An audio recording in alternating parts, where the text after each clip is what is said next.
Hi guys, welcome back to next video. ఈ వీడియోలో మనం నెట్వర్కింగ్ బేసిక్స్ గురించి తెలుసుకోబోతున్నాం అనమాట.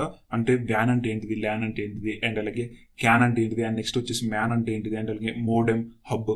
సో వీటిని అన్నిటి గురించి అయితే మనం తెలుసుకోబోతున్నాం అనమాట, నెట్వర్కింగ్ డివైసెస్ గురించి. సో ఫస్ట్ మనం ఇందులో ల్యాన్ అంటే ఏంటో చూద్దాం.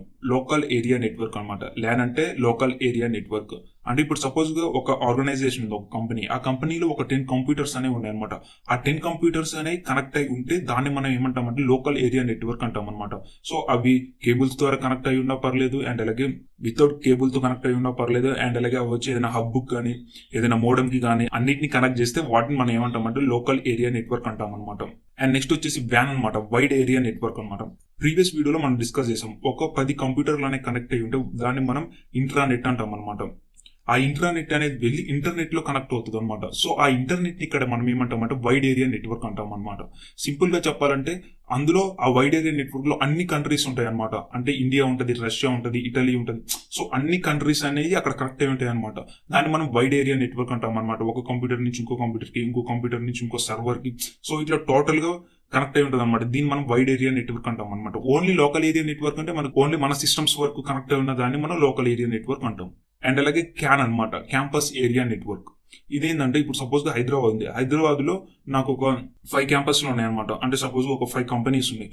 ఒక్కొక్క కంపెనీలో 10 కంప్యూటర్స్ ఉన్నాయి. అట్లా 5 ఉన్నాయి. సో ఇప్పుడు ఫస్ట్ ఒక కంపెనీలో ఉన్న 10 కంప్యూటర్స్ అనేవి కనెక్ట్ అయి ఉంటాయి అనమాట. సో దాన్ని మనం లోకల్ ఏరియా నెట్వర్క్ అంటాం అనమాట. అలా రిమైనింగ్ 4 కంపెనీస్ లో ఉన్న 10 కంప్యూటర్స్ కూడా కనెక్ట్ అయి ఉంటాయి అనమాట. వాటిని మనం లోకల్ ఏరియా నెట్వర్క్ అంటాం అనమాట. ఇప్పుడు మనకు ఒక 5 లోకల్ ఏరియా నెట్వర్క్స్ అనేవి ఫామ్ అయినాయి అనమాట. ఒక్కొక్క కంపెనీలో ఒక్కొక్క లోకల్ ఏరియా నెట్వర్క్. ఇప్పుడు ఈ లోకల్ ఏరియా నెట్వర్క్స్ ని అన్నిటిని మనం కలిపితే దాన్ని మనం క్యాంపస్ ఏరియా నెట్వర్క్ అంటాం అనమాట. CAN క్యాంపస్ ఏరియా నెట్వర్క్ అనమాట. అండ్ గైస్ నెక్స్ట్ మనం మ్యాన్ అంటే ఏంటో తెలుసుకోబోతున్నాం. మెట్రోపాలియన్ ఏరియా నెట్వర్క్ అనమాట. సో ఇదేంటంటే ఇప్పుడు సపోజ్ గా నాకు ఒక సిటీలో ఒక కంపెనీ ఉందన్నమాట, ఒక ఆర్గనైజేషన్. అక్కడ ఒక 10 కంప్యూటర్స్ ఉన్నాయి. వాటిని నేను కనెక్ట్ చేస్తాను. అప్పుడు మనకు అక్కడ ఏమైతుంది, లోకల్ ఏరియా నెట్వర్క్ అనేది ఫామ్ అవుతుంది అనమాట. అండ్ ఇంకో సిటీలో నాకు ఇంకొక ఆర్గనైజేషన్ ఉంటుంది అనమాట. ఆ కంపెనీలో నాకు ఒక 10 కంప్యూటర్స్ ఉంటాయి. ఇక్కడ ఈ 10 కంప్యూటర్స్ అనేవి కనెక్ట్ చేస్తాను అనమాట. ఇక్కడ ఇంకొక లోకల్ ఏరియా నెట్వర్క్ అనేది ఫామ్ అవుతుంది అనమాట. ఇప్పుడు ఈ సిటీలో ఉన్న లోకల్ ఏరియా నెట్వర్క్ ని తీసుకెళ్లి ఇంకో సిటీలో ఉన్న లోకల్ ఏరియా నెట్వర్క్ ని కనెక్ట్ చేస్తే, ఈ 2 సిటీలలో ఉన్న లోకల్ ఏరియా నెట్వర్క్స్ ని కనెక్ట్ చేస్తే దాన్ని మనం మ్యాన్ అంటాం అనమాట. మెట్రోపాలియన్ ఏరియా నెట్వర్క్. అంటే సింపుల్ గా city to city, town to town ఇట్లా కనెక్ట్ చేస్తే మనం దీన్ని మ్యాన్ అంటాం అనమాట. అండ్ నెక్స్ట్ వచ్చేసి మనం హబ్ అంటే ఏంటో తెలుసుకుందాం. సో హబ్ ఏ విధంగా వర్క్ అవుతుంది, ఏంటి అనేది, ఎన్ని టైప్స్ ఉంటుంది అనేది క్లియర్ గా తెలుసుకుందాం అనమాట. సో ఇప్పుడు మనకి హబ్ దేనికి యూజ్ అవుతుంది అంటే, ఇప్పుడు ఒక 10 కంప్యూటర్స్ మనకు కనెక్ట్ చేయాలి అంటే మనకి హబ్ అనేది యూజ్ అవుతుంది అనమాట. సో అందులో మనకి చిన్న హబ్స్ ఉంటాయి, పెద్దవి ఉంటాయి అనమాట. సో చిన్న దాంట్లో అయితే కొన్ని కంప్యూటర్స్ మాత్రం మనం కనెక్ట్ చేయగలుగుతాం. అదే మనం పెద్ద పెద్ద హబ్స్ తీసుకుంటే చాలా కంప్యూటర్స్ అయితే మనం కనెక్ట్ చేయొచ్చు అనమాట. సో మనకి ఇక్కడ హబ్ వచ్చేసి, సో మనకి OSI మోడల్లో ఏదైతే ఫిజికల్ లేయర్ ఉంటుందో, సో మనకి ఇది సేమ్ దాని మీద వర్క్ అవుతుంది అనమాట. అంటే ఓన్లీ డేటా ట్రాన్స్ఫర్ చేయడానికి యూజ్ అవుతుంది అనమాట. అంటే ఒక సిస్టమ్ లో నుంచి ఇంకో సిస్టమ్ కి, లేదంటే సర్వర్ నుంచి క్లయింట్ కి, సో ఇట్లా డేటా ట్రాన్స్ఫర్ చేయడానికి మనకి ఈ హబ్ అనేది యూజ్ అవుతుంది. అండ్ అలాగే ఈ హబ్ వచ్చి మనకి 2 టైప్స్ ఉంటుంది అనమాట. ఒకటి యాక్టివ్ హబ్, ఇంకోటి వచ్చి ప్యాసివ్ హబ్ అనమాట. సో ఈ రెండింటికి డిఫరెన్స్ ఏంటంటే, యాక్టివ్ హబ్ ఏంటంటే మనకి దానికి పవర్ సప్లై కావాలన్నమాట. సో ఇదేం చేస్తుంది అంటే మనకి సిగ్నల్స్ ని యాంప్లిఫై చేస్తుంది అనమాట, సిగ్నల్స్ ని చూపిస్తుంది. సో అదే మనం ప్యాసివ్ హబ్ చూసుకున్నట్టయితే దీనికి ఎటువంటి పవర్ సప్లై అవసరం లేదనమాట. అండ్ అలాగే ఇది మనకి సిగ్నల్స్ కూడా యాంప్లిఫై చేయదు, అంటే చూపించదు అనమాట సిగ్నల్స్ కూడా. సో ఈ విధంగా మనకి 2 టైప్స్ ఆఫ్ హబ్స్ ఉంటాయి అనమాట. సో ఈ హబ్ ఎట్లా వర్క్ అవుతుంది అంటే, ఇప్పుడు సపోజ్ గా ఏదైనా క్లయింట్ నుంచి ఏదైనా రిక్వెస్ట్ వెళ్తుంది. అంటే నాకు ఈ సపోజ్ గా ఈ డేటా కావాలని చెప్పేసి అది ఫస్ట్ రిక్వెస్ట్ అనేది హబ్ కి వెళ్తుంది అనమాట. సో ఈ హబ్ ఏం చేస్తుంది, సర్వర్ దగ్గరికి వెళ్ళి ఆ డేటాని తీసుకొస్తుంది. తీసుకొచ్చినప్పుడు ఈ హబ్ లో చాలా కంప్యూటర్స్ అనేవి కనెక్ట్ అయి ఉంటాయి అనమాట. సో దానికి ఇప్పుడు తెలియదు ఎటు పంపించాలని. అందుకనే మనం హబ్ ని నాన్ ఇంటెలిజెంట్ హబ్ అంటాం అనమాట. అంటే దీనికి ఎటు పంపించాలో తెలియదు అనమాట. సో అప్పుడు ఏం చేస్తుంది అంటే, అది ఒక్కొక్క క్లయింట్ కి పంపిస్తుంటది అనమాట. ఫస్ట్ ఒక క్లయింట్ కి పంపిస్తుంది. అది ఈ రిక్వెస్ట్ నాది కాదు, అంటే నేను సెండ్ చేయలేదు, ఇది నాకు కావాల్సిన డేటా కాదు అని చెప్తుంది అనమాట. అండ్ అలాగే ఇంకో సిస్టమ్ పంపిస్తుంది. అట్లా అన్నిటికీ పంపిస్తూ ఉంటది అనమాట. సో అందులో ఏదైతే రిక్వెస్ట్ పెట్టిందో అది దాని దగ్గరికి వెళ్ళినప్పుడు, అంటే ఇప్పుడు సపోజ్ ఒక 5 కంప్యూటర్స్ కనెక్ట్ అయినాయి. ఒక థర్డ్ కంప్యూటర్ అనేది ఈ డేటా కావాలని రిక్వెస్ట్ పెడుతుంది. అప్పుడు సర్వర్ దగ్గరికి వెళ్ళి హబ్ తీసుకొస్తుంది. ఆ డేటాను తీసుకొచ్చి ఫస్ట్ క్లయింట్ పంపిస్తుంది. అప్పుడు ఆ క్లయింట్ ఏం చేస్తుంది, ఆ సిస్టమ్ ఇది నాకు కాదు, సో ఇది నేను కాదు అని చెప్తుంది అనమాట. అండ్ అలాగే సెకండ్ కంప్యూటర్ పంపిస్తుంది. అది కూడా సేమ్ నేను కాదు అని పంపిస్తుంది. అదే మళ్ళీ థర్డ్ కంప్యూటర్ పంపిస్తుంది. అది రిసీవ్ చేసుకుంటుంది అనమాట డేటా. సో ఈ విధంగా మనకి హబ్ అనేది వర్క్ అవుతుంది అనమాట.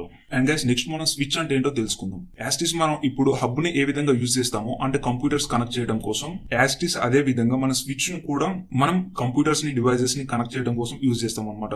కానీ హబ్ అనేది నాట్ ఇంటెలిజెంట్ అనమాట. అదే మనం స్విచ్ చూసుకున్నట్టయితే ఇది ఇంటెలిజెంట్ అనమాట. సో ఎట్లానో చూద్దాం.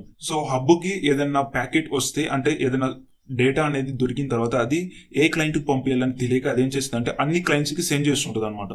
సో అది ఇక్కడ స్విచ్ చూసుకున్నట్టయితే మనకి ఏ క్లయింట్ నుంచి రిక్వెస్ట్ వచ్చిందో ఆ రిక్వెస్ట్ ని సర్వర్ కి పంపించి ఆ సర్వర్ లో నుంచి డేటా తీసుకొని డైరెక్ట్ గా అదే క్లయింట్ కి మళ్ళీ సెండ్ చేస్తుంది అనమాట. డైరెక్ట్ గా అదే క్లయింట్ కి సెండ్ చేస్తుంది అనమాట. సో ఇట్లా హబ్ పంపించినట్టు అన్ని క్లయింట్స్ కి పంపేది అనమాట. సో అందుకని ఇక్కడ హ్యాకింగ్ అనేది జరగదు అనమాట. ఎందుకంటే ప్యాకెట్ అనేది అన్ని క్లయింట్స్ కి వెళ్ళదు కాబట్టి. అదే హబ్ లో కనెక్ట్ అయితే అది అన్నిటికీ పంపిస్తుంది కాబట్టి అక్కడ హ్యాకింగ్ అనేది జరగడానికి ఛాన్స్ ఉంది మనకి. అదే స్విచ్ లో చూసుకున్నట్టయితే అది ఎక్కడి నుంచి వచ్చిందో ఏ ఐపీ నుంచి వచ్చిందో ఆ ఐపీకే మళ్ళీ సెండ్ చేస్తుంది కాబట్టి ఇక్కడ మనకి హ్యాకింగ్ అనేది జరగదు అనమాట. సో ఇక్కడ మనకి స్విచ్ అనేది చాలా కాస్ట్ ఉంటుంది అనమాట హబ్ తోటి కంపేర్ చేసినట్టయితే. సో ఇదిగా స్విచ్ అంటే. అండ్ నెక్స్ట్ వచ్చేసి మనం మోడెం గురించి మాట్లాడుకున్నట్టయితే సో ఇప్పుడైతే ఎక్కువ యూజ్ చేయట్లేదు మోడెమ్స్ ని. ఇంతకుముందు అయితే బాగా యూజ్ చేశారు అనమాట. ఒక 10-15 years బ్యాక్ చూసుకున్నట్టయితే మనకి ఇంటర్నెట్ కావాలి అంటే మనం ఏం చేయాలంటే కేబుల్స్ అనేవి మన సిస్టమ్ కి కనెక్ట్ చేయాలన్నమాట. డైరెక్ట్ గా ఇంటర్నెట్ కేబుల్స్ తీసుకొచ్చి మన సిస్టమ్ కి కనెక్ట్ చేయాలి.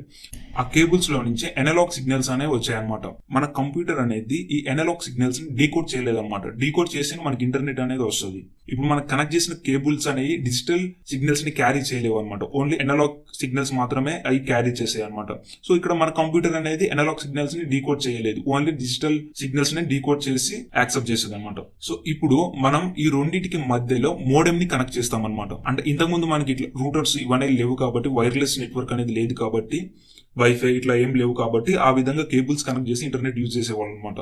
ఇప్పుడు ఆ రెండింటికి ఏం చేశారంటే ఆ కేబుల్స్ తీసుకొచ్చి మోడెం కి కనెక్ట్ చేశారు. ఆ మోడెం కేబుల్ తీసుకొచ్చి మన కంప్యూటర్ కి కనెక్ట్ చేసేవాళ్ళు అనమాట. అంటే ఇప్పుడు ఆ కేబుల్స్ లో నుంచి వచ్చే ఎనలాగ్ సిగ్నల్స్ మోడెం కి వస్తాయి అనమాట. ఆ మోడెం ఏం చేస్తుంది అంటే ఆ ఎనలాగ్ సిగ్నల్స్ ని మాడ్యులేట్ చేస్తుంది అనమాట. దేంట్లోకి డిజిటల్ సిగ్నల్స్ లోకి మాడ్యులేట్ చేస్తుంది, కన్వర్ట్ చేసి ఆ డిజిటల్ సిగ్నల్స్ ని మన కంప్యూటర్ కి పంపిస్తుంది అనమాట. అప్పుడు మన కంప్యూటర్ అనేది డీకోడ్ చేసేసి అప్పుడు ఇంటర్నెట్ యాక్సెస్ చేస్తుంది అనమాట. సో మళ్ళీ మన సిస్టమ్ నుంచి ఏదైనా రిక్వెస్ట్ వెళ్ళినప్పుడు అది ఫస్ట్ మోడెం కి వెళ్తుంది అనమాట. అది డిజిటల్ ఫార్మాట్ లో మోడెం కి వెళ్తుంది. ఆ మోడెం మళ్ళీ మాడ్యులేట్ చేస్తుంది అనమాట. అంటే కన్వర్ట్ చేసేది ఎనలాగ్ సిగ్నల్స్ లెక్క కన్వర్ట్ చేసి అప్పుడు అది సర్వర్ కి పంపిస్తుంది అనమాట. సో ఈ విధంగా మనకి మోడెం అనేది వర్క్ అవుతుంది అనమాట. సో ఇప్పుడు ఎక్కువగా అయితే యూజ్ చేయట్లేదు మోడెం ని. సో ఇప్పుడైతే మీకు క్లియర్ గా ఒక ఐడియా అయితే వచ్చి ఉంటుంది అనమాట. సో హబ్ అంటే ఏంటి, స్విచ్ అంటే ఏంటిది, మోడెం అంటే ఏంటిది, అండ్ అలాగే లోకల్ ఏరియా నెట్వర్క్ అంటే ఏంటిది, వైడ్ ఏరియా నెట్వర్క్ అంటే ఏంటిది, క్యాన్ అంటే ఏంటిది, మ్యాన్ అంటే ఏంటి. సో ఈ విధంగా నెట్వర్క్ మీద అయితే మీకు ఒక బేసిక్ నాలెడ్జ్ అయితే వచ్చి ఉంటుంది. సో ఇది గైస్ నెట్వర్కింగ్ బేసిక్స్.